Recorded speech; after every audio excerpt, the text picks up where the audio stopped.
احنا هنا هنتكلم تعقيب سريع للي قاله نائب رئيس البنك الأهلي. ما اعرفش ده، أنا من وجهة نظري لا يصلح لإدارة سوبر ماركت، بس ما علينا، مش دي النقطة.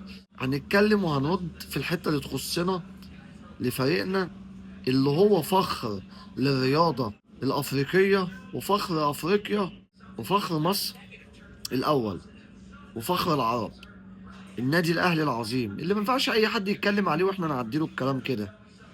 انت بناء على ايه بتقول البنوك ناجحه عشان خاطر يبيعوها زملكاويه؟ هو اصلا الزمالك نفسه ناجح اللي انت بتشجعه، ولا هو الاهلي عشان فرض سيطرته عليكوا ودايس على وشكوا على مدار الفتره اللي انت طلعت فيها لما كنت في المدرسه، وشكلك ما كنتش شاطر من صغرك واتجاملت اما كبرت ومسكوك منصب زي اللي انت فيه ده، وفي الاخر طالع تخرف بكلمتين زي دول؟